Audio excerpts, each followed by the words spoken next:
In communication with Southern California, California 9 Public Affairs presents Teen Talk.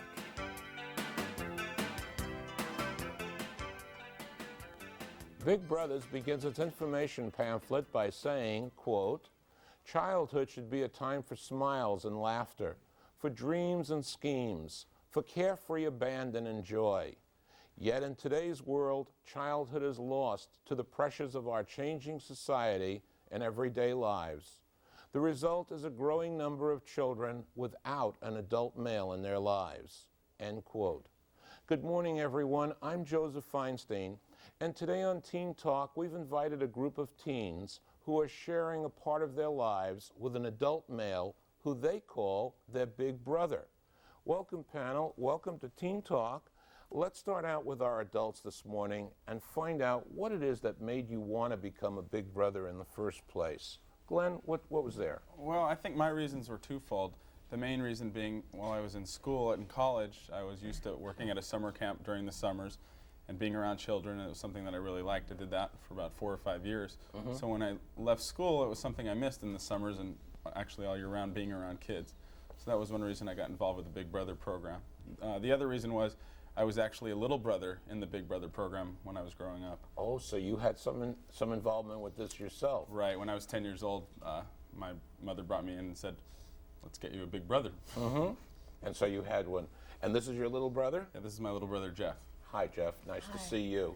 Jim, why did you get involved with Big Brothers? I was looking for some way that I could help society and kind of put back something that's been given to me, because I've had a lot of help in my life. And I felt it was time to pay some of that back. And of all the different ways I looked at, it seemed to me that being a big brother was the way that I could make the most immediate and direct impact, where I could actually see results. Have you seen any results with this young man here? Yeah, I think I have. Sure, Really? Sure. Oh, good. How many years you been connected together? About 2.5 years. 2.5 years. That's very, very nice. You've been connected a little bit longer with this young man. About 12 years. 12 years? 12 years. Why did you get to do this in the first place, Pete? When I was growing up, my father passed away when I was 10, and there were 2 gentlemen who happened to be scoutmasters that became role models for me, surrogate father. And having been involved in the Scouts for a number of years, both as a scout and then as a scouter, I was looking for things to do to help youngsters. And walking out of church one Sunday, I happened to see a bulletin that said, be a big brother. Well, why not? So I gave him a call, and Greg and I have been together 12 years. Okay. Yeah, Yes. 12 years. That's really. How old are you? 18. 18. How has it been for you so far with your big brother? Well, because of the normal circumstance of a big brother is not usually as long as we are, it's been a lot different in that it's become more of a family type thing. Explain. A real big brother. Because we've been together so long, it's gone beyond the normal expectations. And it's not that we see each other as much, but I need a favor, I'll call him. And it's more like a family. Like The answer to your test question?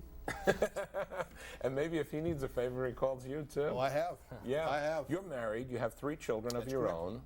And how did Greg get involved with your problem with your family, getting all the family? Well, it was no problem at all. I mean, he just, like Greg said, we've gone beyond the normal expectations of a match to a true brother relationship. I was an only child, so I never had any siblings. And Greg's also an only child. So Greg became my brother that I never had, and vice versa. When we got married, there was no problem. I mean, Greg was one of the family. He was in the wedding, and my 2 youngsters who are able, 6 and 4, look up to Greg as their big brother. That's terrific. So it's a generational thing. Oh, that's wonderful. Just wonderful. What does a big brother do, Howard? Well, with the Jewish Big Brothers, the big brother meets with the little brother twice a month, usually for an afternoon or half a day, 5 to 7 hours, and does an outing, which is one-on-one, just the big brother with the little brother. It's a planned activity, usually, and it can be anything you can think of. Well, Arcady, how long has it been going on now with your arrangement? It's been going on about 4.5 years. 4.5 years. What do you think of Howard? What do you guys do together? What do you enjoy doing together? We enjoy going to baseball games, movies, football games, bowling, miniature golf. That's the first place Who we picks went the to. activity, you or Howard? We both pick him. Howard suggests I go somewhere, and I can see Howard suggesting no, I really can't. no, but he really wants to do. He really wants to go where we both want to go. How did you meet your big brother, Jim? Well, when my mother and father got divorced, you know, I didn't have anything to do during the weekend. I just kind of moped around, and my mom got tired of it. So, you know, she found the application and everything and had me fill it out. And, you know, I was real nervous about it, but, you know, I got with Jim, and, you know, now he's not only just to help me do things on the weekend, but since my father's passed away, he's become a role model for me. You know, so, you know, he's the only role model I have, really. Well, he looks like a really nice guy. I mean, we don't always have outings. Sometimes we do yard work. Sometimes we wash my car. Sometimes he's helped me paint, or he's learning and I'm painting. But we're doing things together where... Right, sometimes, like Jim, you're saying, Jeff and I, some of our best outings been when we went swimming and just kind of hung out, built a model, that kind of thing. So I think the emphasis not necessarily is on the outing, but just spending time together. And who makes the decision in your... Pretty much we decide on our together, because we both have a lot in common. We both pretty much like a lot of things. How did you find Glenn? I was a little kid. I didn't have anything to do on the weekends, and and my mom said. Like a familiar story.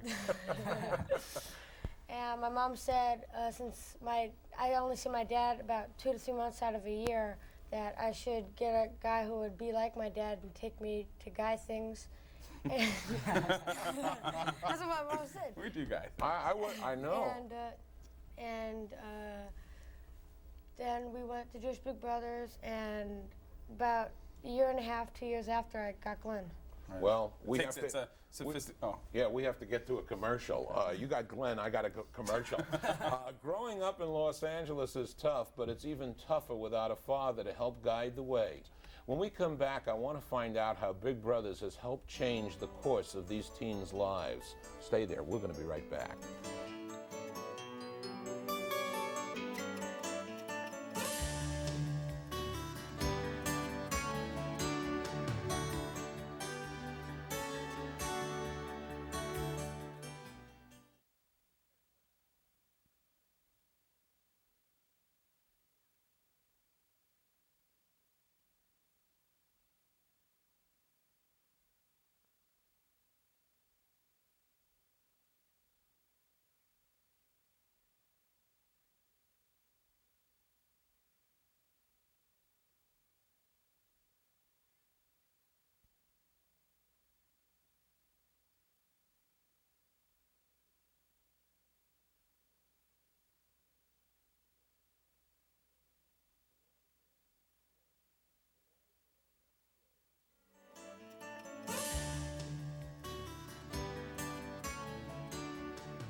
A wise man once wrote, "Without friends, no one would choose to live, even though he had all other goods." That's as true today as it was when Aristotle wrote it more than 2,000 years ago. What are some of the special ingredients which help develop and nurture the friendship between the two of you? Well, what's helped me and Pete a lot is honesty. When I was growing up, when I was a little younger, at the time when you need a man there to ask him certain questions, it's hard to ask your mother because it's only me and my mom. So it helped to have Pete there to ask questions. Yeah, I used to ask my dad questions, especially about sex, and my father was not okay about that. And he would turn away from me and give me answers that were not very nice. And I learned very quickly that there was a whole bunch of questions that I couldn't discuss with him. And so I was always, I envy the relationship that many of you guys have, because you've got something really close and really meaningful. How did your friendship go along with Jim, Chris? Well, I learned after a while that, he has a great sense of humor, but that he's there if I need him, I can call him and talk to him about anything. And sometimes he gives pretty good advice if I need it. Sometimes. Yeah, well, okay. If he comes up with sometimes, that's better than nothing. And, for a lot of kids, there is nothing because they don't see Dad at all. What do you guys like to do on your free time? Well, something we've been doing a lot lately, getting into, is ping pong. Ping We pong. enjoy that a lot. That's very nice. A lot of people think it's kind of a, weak sport, but it's pretty intense, especially playing him. He's pretty wild. He doesn't let you automatically win? Is that what you're trying to tell me? I never let him automatically win. Never let him win. But he wins once in a while. No. Never? He hasn't beaten me yet. Actually, I thought about that, about letting him win. Yeah. And we've sort of decided that if he's going to beat me, he's just going to have to beat me in something, which is fine. Because he's seen me losing things, and I don't mind losing too much. But I don't want to make it easy for him. I want to just go ahead and beat me. That would mean he's beating me in a game. Terrific. So it keeps it honest. Sure. What do you big brothers notice about some of the changes? You've been together for a while now, and you've had the opportunity to interact with your little brother. What have you seen happen with Arcady as a result of the time you spent with him? A great amount of maturity, an ability to make decisions, an ability to be sure of himself. When I first met Arcady, he was 11, in that sort of awkward growing stage. When he said earlier that I used to make the decisions, it was because I couldn't get a choice out of him. Since then, some very, very good things have happened to him, including his discovering that he has a talent for tennis. Wonderful. As well as art. And he has really taken off with his tennis game, and now we spend a lot of our times going to tennis tournaments, but the assertiveness and the confidence that he has was certainly not there 4 years ago. You've grown up with Greg, Pete. He was 6 years old when you that's first correct. got to know him. What has it been like for you? Well, I have to echo what Howard said too. The issue of self-confidence and maturity. When Greg and I first got together, Greg was as old as my oldest son, and I have seen this young man, this boy, grow from a boy to a young man.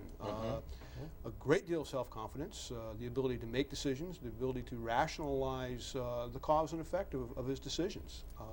Something that wasn't there years ago, and he's acquired over the course of time. Can you assimilate the fact that you are partially responsible for the success, whatever that word may mean, for him?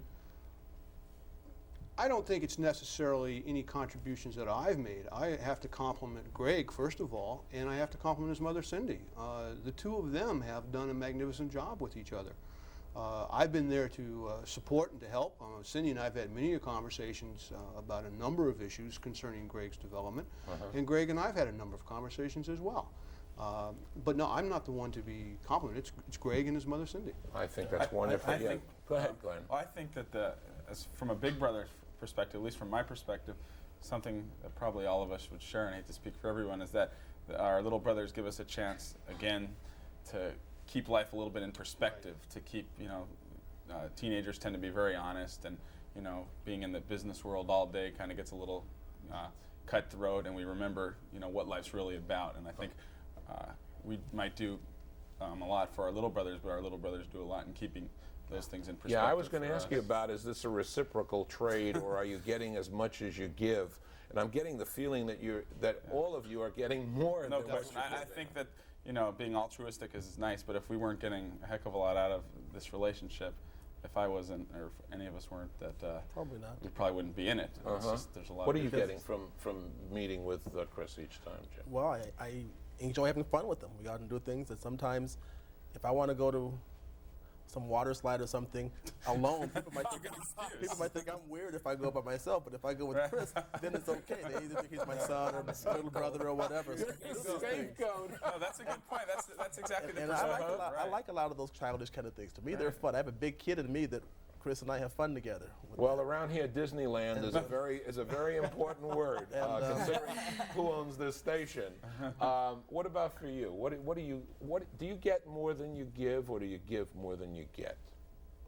It's pretty even. We both do like the same things. We both give the same. We both. We like to do a lot of the same things, so that makes it pretty Not nice. easier to get along. What's your favorite activity with Glenn? basketball, anything. He likes In-N-Out Burger a lot. In-N-Out Burger, basketball, ping pong, Glenn let you and win? tennis. We got all the sports covered around here. I'm afraid we're going to have to take a break and just right now. One day, these little brothers will be grown up with families of their own. When we come back, I want to ask them how they'll make certain their sons will not need big brothers. You just stay there. We'll be right back.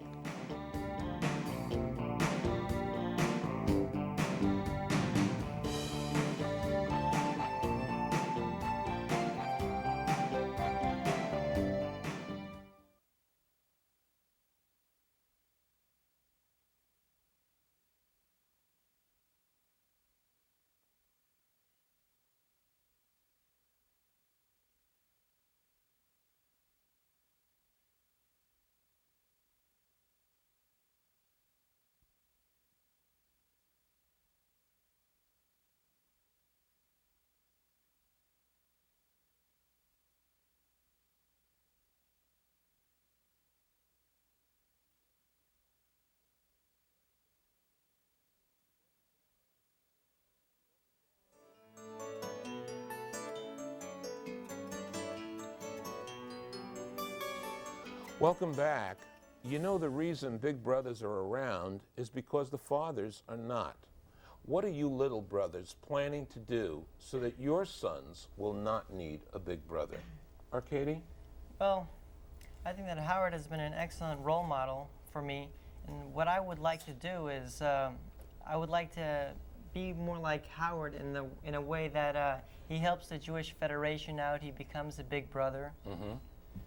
And just giving his time, I guess. Just giving his time, and I think that's really wonderful that he gives his time to a kid Well, that really needs it. I am aware that for 3 of you young gentlemen, your fathers have died, and part of the reason that these big brothers are here on the scene is to replace a father who is no longer with us, and that's a wonderful contribution that you're making into these young people's lives. There was no plan that could be answered or developed about that.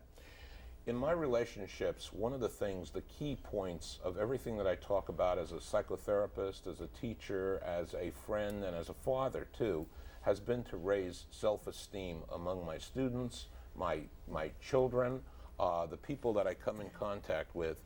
What are you guys doing to help raise these young people's self-esteem? How are you doing that? Well, I try to kind of push Chris a little bit in some things. Plus, I think it's very important for Chris and me to try new things. And so I've taken him skiing, and when he was afraid of falling, I went right out and fell a couple times on purpose just to show him that it's all right to fall. You can fall and you can get back up and keep on skiing. Maybe you can throw one of those ping pong games now. No. And so the key thing is not so much that you don't always do 100% of something, but that you always try your best, and if things don't work out, you just try again. Right. I think it's real important, as far as myself and Jeff is concerned, that Jeff gets a chance to experience as much as he can, like Jim is saying for Chris, but also that he has the ability to say, hey, I want to try this. I want him to feel good enough about himself that he can feel like he can do anything that he wants to do. How do you push him that little brink, that extra little... I think it's just accepting him for who he is and telling him it's okay to be who you are, and whatever you're scared of, whatever you feel good about, just to accept all of those things and encourage that. Who did that for you in your life, Glenn? Well, actually, I was a little brother in the same program, and I had a big brother whose name is Lance, who helped me a lot in those areas and who's always there for me. And whenever I talked about what I wanted to do or what I wanted to be, he was a very accepting person, and that really helped me out a lot. That's wonderful. How do you help Arcady? Well, I'd like to add to what Glenn said, and I'd like to point out that we're not big brothers to become surrogate fathers. We're friends, and we don't, at least I don't try to consciously think about what I'm doing to expand Arcady's self-awareness or his creativity. I don't do things from a psychological point of view. I do things from the way a friend would. Friends tell each other that they're good. Friends say, too bad that didn't work well. Friends aren't critical, and I don't try and analyze. Did you have anybody like that in your life, Howard? Well, my parents are divorced, but I was fortunate, and my father was around after the divorce. Okay. What would you like to say to Greg for the whole world to hear about your relationship with him, Pete? Greg, I'd like to say thank you very much for being a very valued part of my life. You have helped me grow and mature, both as an adult and now as a father with my own children. And I thank you very much. Thank you. That's nice. That's nice. What would you like to tell your big brother? I tell him that I thank you very much for giving me a lot more self-assertiveness, a lot more self-confidence about myself, that someday I'll be able to do things on my own. You know, without that push, I can push myself without having you pushing me. That's really neat. That's really neat. Glenn, say something to Well, your I just little brother. want to let Jeff know that we've been friends for 3 years, and I care about him a lot, and I love him a lot, and I hope he knows I'll always be around for him, and hopefully he'll be around for me when I'm an old guy. You want to respond? I thank you for being my big brother. I've been having a really good time, and I hope this lasts a long time because you're a great friend of mine. That's neat. That's neat. Yeah, you guys are friends. I can sense that. Katie, what would you like to tell Howard? I'd like to tell Howard that I really had a good time with him, going bowling and going to baseball games and to movies. We have interesting conversations, and to taking me to tennis tournaments early in the morning. That's a sacrifice. Yeah, it's almost, yeah. And Howard, what would you like to say to our Katie? I'd like to say to our Katie that I hope that we're friends long after you turn 18, and that you always remember that you can do and be whatever you want.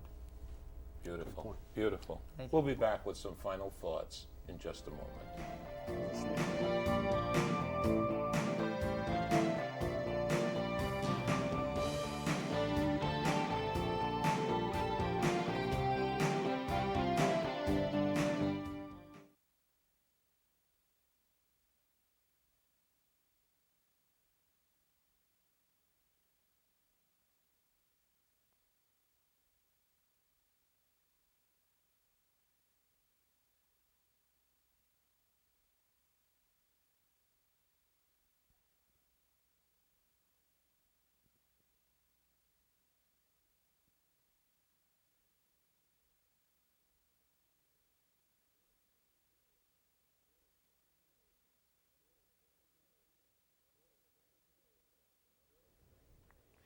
During the 1980s, the number of single-parent families rose 80%.